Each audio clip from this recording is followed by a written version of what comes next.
Hey guys, it's me again, Orixlair. When it's where we last left off, let's see, checking. Bell and his nice little, and his army made their way across the sea and landed in the ancient land of ancients, where many dragons weren't encountered, but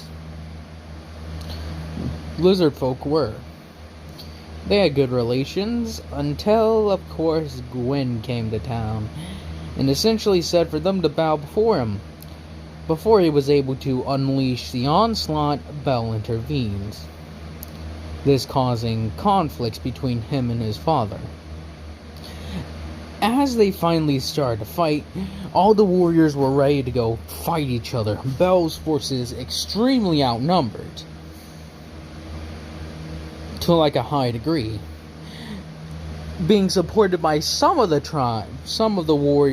by a lot of the warriors of the lizard folk. Then as large dragons came in, Bell and his forces, they all fell back. They fell back hard. They don't know what to do. They're trying to decide. Bell has this amongst his roster. He has the two daughters of Izalith. They have Solaire. And Gwen has Artorias and that other chick, along with a large majority of the Silver Knights, Giants, and etc. But the land of Izalith, many of them allied, like many of the pyromancers and such, allied with Bell. Quite a bit of giants allied with Bell. That was of the ones that are there with them. Silver Knights, most of Silver Knights are with Bell, with a nice majority, a nice bit of them who have fought beside Bell for long enough come to have him as their leader. The warriors of Ferosa allied with Bell. The only trouble here is Hawkeye Goth and Ornstein. Ornstein has loyalty to his lord, but his friendship and almost being somewhat of a father figure in Bell, or more or less a brother in Bell, has his loyalties being pretty much being trying to decide between them. And this is what's happening right now. They're looking back and forth. He speaks with Hawkeye Goth. He's like, what do you think we should do? Hawkeye Goth looking between. As Goth pretty much starts chasing after Bell and his forces, having pretty much a closer bond, and believing that Bell is kinda in the right. They really shouldn't just force these people to submit. Though they seem to be part of the dragons, these people haven't done anything wrong to them. Who knows, maybe the dragons pester them as well. Ornstein probably just following Goth's lead, as they all retreat, following Bell. The forces under Gwen's control immediately are ascended by dragons. I believe, is it ascended or asundered? I can't remember the exact word. They're assaulted, I guess, would be the best way to say it, by hordes of dragons. Low level and a few high level. These ones coming in just non-stop attack, with Gwen and his forces throwing lightning volley after lightning volley. The faith, all the faiths and such, reside with Gwen pretty much, with a number of them residing with Bell, as they all have back off. They're retreating back. They don't know what to do. Should they fight Gwen here? Fight him somewhere else? They aren't entirely sure, as Gwen and his forces are able to make it much more quickly over to their boats, and in a matter of days depart, leaving Bell with several thousand troops, maybe 12,000 maybe, with Gwen leaving with the rest. Yeah, I gave him quite a large army.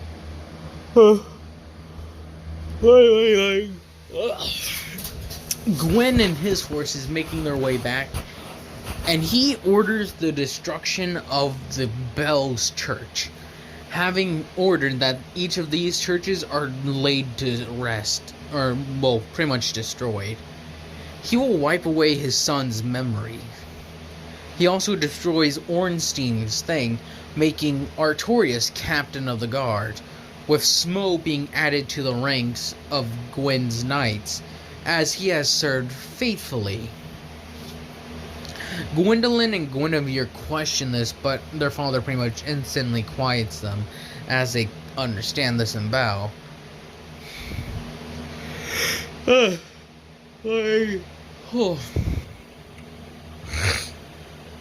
Running it through their heads, what should they do? Bell may also target the Ferosa warriors, or try to convince them. But they, the Ferosa tribes and such, have pretty much solemnly swore allegiance to Bell. As Gwen comes to learn this when they try to convince them, but their warriors are killed, quite brutally, and their bodies sent back. The Ferosa warriors taking up arms and moving their troops somewhere to a better place to hide, to enact guerrilla warfare away. Bell and his forces are trapped on the other side of the sea. They've been, in this time that Gwen has been doing all this, Gwen destroys the statues and burns the churches and such. So Lear's family was actually doing quite well. After Solar had been ranking up and such in the ranks of the Silver Knights and pretty much made a captain of sorts for Bell, his family was moved up in the world. His brothers and sisters living nice lives, and his mother and father having quite easy lives as well. As Gwen knows about them and thinks to use them as leverage. But with the Ferosa warriors being set as guards, since Solar and them had also grown a great bond, were set as their bodyguards. And when the Ferosa warriors catch word of this, they immediately get them out of there, having them evacuated and pretty much transported in a matter of days when Gwen arrives, maybe even sooner. As they get out of there, Gwen searches their house and burns it to the ground when they realize they aren't there. Smo is pretty much being put to use for any supporters of Bell, letting it be known that the executioner and cannibal Smo shall kill you and eat you if you follow Bell. With Bell, like I said, mustering his forces and pretty much talking with the locals, and I say talking with quotations, as Quailana and Quaglag know that they follow Bell, but what will their mother do? She respects Bell and such, but they don't know what she'll do in this case. She may just support Gwen in this matter, just in case, so that they aren't attacked. But in this time, it's difficult to say, because supporters are split. Because there's several giants in the land of giants, that entire cities that support Bell. Well, more or less Goth as their representative, and he's been acknowledged as that. And from what they hear, Goth is with Bell.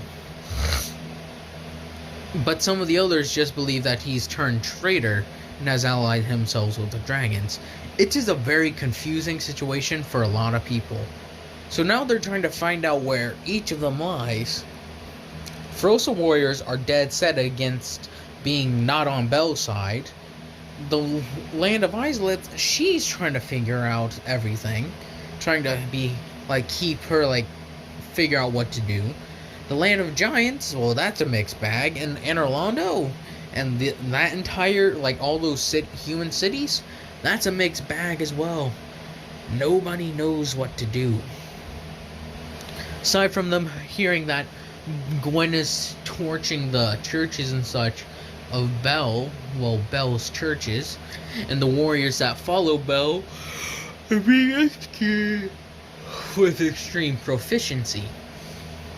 Bell coming to feel this in a way as a gay. It's like that time with Yoda as he feels in his heart as a lot of his warriors are being killed, followers of his church are being butchered, and his places are burning and statues. He feels a deep pain in his heart as he pretty much takes a knee. That's how bad it hurts. Feeling and knowing what has happened. Being engulfed in a vendetta, as he immediately ordered for the departure of them. But before they're able to, lizard folk come, and they don't come alone. They come with the oldest known a very old dragon, going by the name of... Should I even do this? I'm gonna be taking name from God, a name from a series. I believe his name is Bahamut. I'm not entirely sure. I think he's the good dragon, like a dragon god in D&D, who is also like the good god, their good dragon god, I believe. But I'm not entirely sure on that. But I believe so. So his name shall be Bahamut. As Bahamut, one of the oldest known dragons to exist, come down and speak with Bell.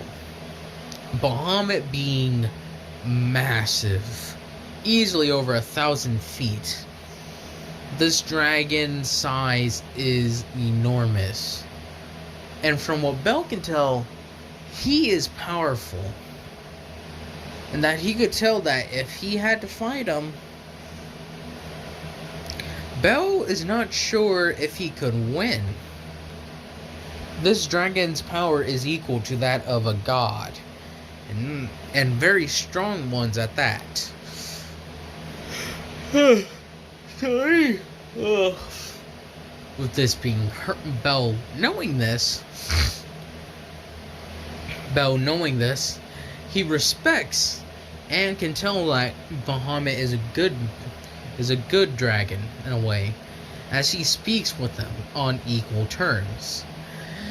His warriors and such ready to fight if they have to, but they think they are gonna lose, as it speaks to him, asking him questions like why didn't he follow his father's orders, as Bell then gives his explanation, saying that he did not believe that they should be made to kneel against their free will.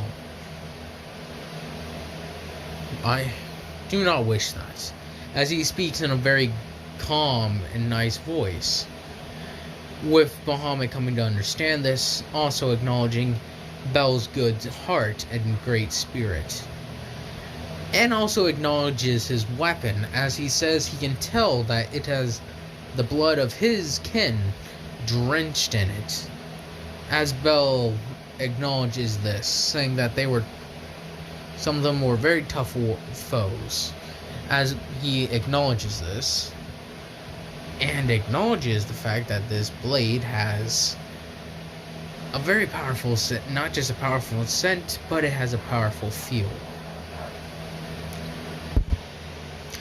Bahamut can tell that this weapon is drenched in the blood of a few very powerful ones, and old dragons at that, as he asks 3 of these beings I can tell that have been slayed on this blade. They were nearly as old as I am. One was Zalok the mighty, Garun the furious, and Hasnik the wise. They were strong and the oldest. Some of these are powerful ones, as he takes a moment to mourn his kin. But he acknowledges that Bell is sort of helping the people of the land, understanding that some dragons decided to, well, unlike Bahamut, who just wished to stay there, he goes to explain that the dragons wished to conquer. Not conquer, but to divide. And as they divided, they started to change depending on where they went.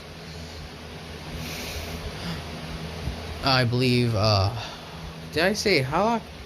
I said Hasnik, Garun, and Galak. Yeah. Galak? I don't know. Galak. But several ones who resided in the mountains became large, and the ability to blend in like natural camouflage, while others, like the hydras, the lake dragons, the serpents, they all changed depending on where they went. And he understands why he went on the sort of purge that he did, as Belle sort of nods knowingly. Belle, yes. As Solaire comes approaching, saying, Lord Faram, the preparations are prepared. We are ready to move out on your command. As Belle then bows his head respectfully, saying, Now if you do not mind my departure, Lord Bahamut, me and my men must return home. For my father I can already feel it. My father is at work destroying the ones who follow me, and I cannot let that stand. As Bahamut then speaks something which he like assistance. The dragons themselves may not get involved, but the lizard folk seem to admire you strangely, as he explained it, saying that some of them have come to have respect for some of your warriors, such as the one there, as he says his name's Solaire. Others have come to respect him. He acknowledges this, saying, Solaire is one of my most promising children. Children, you say? Not literally. It's a familia. As he then goes on to explain it even more, that familias were, how you would say, made by the gods, and we grant powers and such to those who would serve under us, and we would tie each other with blood, our god blood, as he would explain it. Bahamut understanding this and acknowledging this, then saying that the warriors of the lizard folk wish to fight beside you, Lord Faram. Belle says they are welcome to it, but let it be known to them that the war will be bloody, and they will not go unscathed. He cannot promise that at all. As then he asks him to translate that, as Bahamut does. The other warriors, the chieftains who have come together to speak with them, then shout out in their weird language, as Belle asks, what are they saying? As Bahamut then repeats it. Brothers and sisters of of tribes of Bahamut, the foreigners came and tried to attack. One of their own betrayed their father to in turn defend us. Would it not be right to do the same for him? Some of them starting to tap their weapons. We shall assist them in their war. They have the might of dragons, of the ancients. Let us assist them, or something along those lines, in this endeavor, and push our enemies back, and may they be gorged on our teeth and claws. As they just hear massive roaring and such, Bahamut saying they have agreed. Before Belle goes, he's like, what are they speaking? Draconic. And he's like, do not have the means to make more ships and such. He then explains that they will, as there is flora and such, and Belle asks would they mind destroying the ships then, to make boats. Bahamut not having qualms about this, as then they set to work. This is taking a span of months to get these ships ready to get rations, equip all these soldiers and such, for some of the ones that need better weaponry, since some of them just use stone. In this time, the Ferosa warriors have been taking a hard beating, but they've been giving the exact same back. Several traitor cities, as Gwen would label them, are resisting sieges. The land of giants have pretty much claiming neutrality in this, not wanting to fight, but that's not the entire case. While some others set off to go fight with the warriors of Ferosa, while others set off to go fight in the forces of Gwen. Like I said, it's a very mixed bag. The land of Izalith being tricky. Gwen claiming that the daughters have betrayed them, that they must unite together to stop their treacherous children. Izalith thinking about this and saying that she can't harm her own children. Gwen may be fine with that, but she isn't. Gwen being somewhat disappointed, coming with the mentality, if they are not with me, they're against me. So he launches assaults against the land of Izalith. Izalith literally is doing all in her power to defeat them, and she pushes them back hard. But when Gwen, after a period of time, arrives and defeats person after person, she resorts to desperate measures. Seeing that none of her warrior, she doesn't have the means to force melee specialists back like giants and such. So she tries creating something different. She summons her brothers, her son and daughters. They conjure together and start making something as they summon or try to create, the first demons, as I was planning on having them add in. Sorry if this is kind of rushed. They start summoning demons, or creating them, not summoning. Creating the Taurus. The Taurus, the Asylum, or the Gatekeeper demon. The Capra demons, Centipede demons. But this does have a negative effect. Izalith and her own family are turned into the things they are. The brother being turned into the ceaseless discharge, I believe. The queen, Izalith herself being turned into that weird wood bug thing, while the two daughters are there, creating, as you would say, the flame of chaos. I would say the flame, the flame of chaos, with people, pyromancers all around Izalith doing the same, being turned into weird monsters. Quelana and Quelag are safe from this, however. They being left unharmed, but they do feel something is up.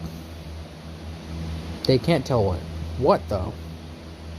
So after Bell and their troops out and such have been gathered, they sail across the sea. Gwen, after seeing this, eventually the Black Knights start turning up, as the Black Knights and such are the ones that have been fighting against the demons, in a way, holding their onslaughts back. With Bell and his forces arriving to retake cities and such that are by the sea, being very successful, with help from dragons as they rain attacks from above and dismantle garrisons. The lizard folk come to be and marvel at these wondrous places, these cities, and these weird art structures and such that have been erected. Several of them are being like children in this case, they're looking at these giants' halls and such, as they even managed to find a few friendly cities, as before they even attack, they have the flags of the sun waving up high. But they are Bell's son, as there's a distinct description. As the lords of these cities come forward and help bow before Lord Faram, as they say, as they then give reports that they and several others have rebelled against Lord Gwen, for they follow Bel, not his father. Saying this, they are still the minority. This like small little collection of sea cities and such aren't very much. As Bel and his forces start walking through, they see lizardmen start to disembark as they question Bel about it. They are from the land of ancients, descended from the dragons. And I now know the story, as he explains it. As he isn't one about lying or deceiving or withholding anything. He gives them all the full detail. As several of them were antsy about these new creatures, as they would say, as several representatives still don't know a lick of English or whatever. Trying to speak, but they can best like show with pictures and hand gestures. Them getting the gist of it. With Quayla and Izalith questioning about what happened, well, not Quayla Izalith, but Quaylag and Quaylana. I got hair in my mouth. Why do I keep on getting hair in my mouth? Is it just really dusty in here? Or is my mouth dry? As they question what happened with their mother and what happened with their family, they go on to explain that they just hear some weird stuff is going there. That they wouldn't fancy going there. Gwen's toughest warriors are heading that way. But now that you have arrived, we may suspect Gwen himself may come pay us a visit. As Bel then looks at the table, studies it, and then starts thinking of strategies and such, sort of distributing his troops and having his generals. Ornstein, well, pretty much being named the king at the moment, or the Lord of Rebellion. Gwen being placed on this whole... Gwen having the upper hand when it comes to numbers. Bel and his people are most certainly the underdogs, but they also have many powerful friends, such as the demons of Izalith. As, well, the demons of chaos. As some are starting to take a name, not the land of Izalith, but the demons of chaos in a way. Or chaos in general. The land of giants, like I said, are being more or less neutral, with individual giants setting off to fight for each respective side. Bel and his forces have decorated themselves in their own unique way to distinguish themselves, being pretty much showing their loyalties to who by changing their armor a bit. Maybe instead of the Silver Knights being, well, Silver Knights, they start taking on the garbs of things similar to the warriors, or copying the armor of Solaire, changing it to match his, not match, but be similar to his, instead of the whole Silver Knights winged helmets and such. As this is being said, Gwen has heard tale after a while and such, and has heard tale that his son has landed. And now he's going to have some serious pressure put on him. Gwendolyn and Guinevere wishing to see if they could convince their brother to turn back to their side, but it would be folly. And just so you have a time gap, it took him like a while, like I believe I said 2 weeks to like maybe a few months to get across the sea, and the first time traveling. To now being, well, with the land of dragons and such, it took them months to make more ships. Then it took them another few months to get back there. So it's been well over a year. They've been separated that long, and stuff has been going down. But I think this is where I'll have to end it off at. This is getting kind of long, and I don't want to make it so you guys have to sit through some really long videos unless something special, or I lose track of time. But anyways, I hope y'all have enjoyed this, and I hope y'all continue to enjoy this. And I hope y'all will have a nice day, nice night, nice life.